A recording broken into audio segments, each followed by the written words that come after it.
Please stand by for this ABS-CBN News Update.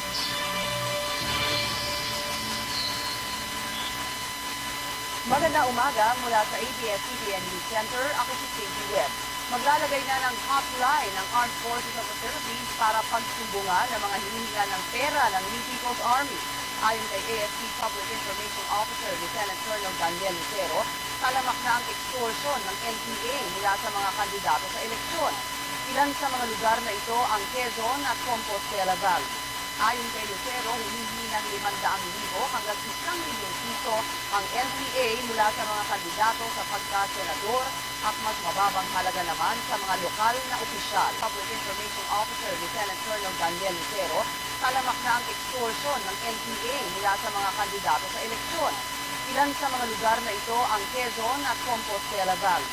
Ayon kay Lucero, humihingi ng 500,000 hanggang 1 milyong piso ang NPA mula sa mga kandidato sa pagka-senador at mas mababang halaga naman sa mga lokal na opisyal. Public Information Officer Lieutenant Colonel Daniel Lucero, talamak na ang extortion ng NPA mula sa mga kandidato sa eleksyon.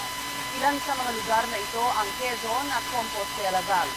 Ayon kay Lucero, humihingi ng 500,000 hanggang 1 milyong piso ang NPA mula sa mga kandidato sa pagka-senador at mas mababang halaga naman sa mga lokal na opisyal. Public Information Officer Lieutenant Colonel Daniel Lucero, talamak na ang extortion ng NPA mula sa mga kandidato sa eleksyon.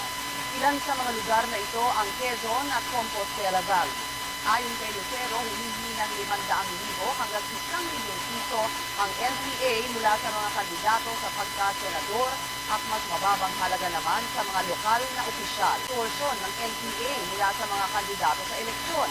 Ilan sa mga lugar na ito ang Quezon at Compostela Valley. Ayon kay Lucero, humihingi ng 500,000 hanggang 1 milyong piso ang NPA mula sa mga kandidato sa pagka-senador at mas mababang halaga naman sa mga lokal na opisyal. Samantala, narito ang mga balitang dapat abangan sa TV Patrol. Binatang aktor na si Nico Soto namatay nang mahulog sa tinutuluyang kondominyo. Senador Pangulong Lacson naghain na ng kandidatura sa pagkapangulo. Abangan ang iba pang mainit na balita dito lamang po sa ABS-CBN. Ako si Cindy Webb. Magandang umaga.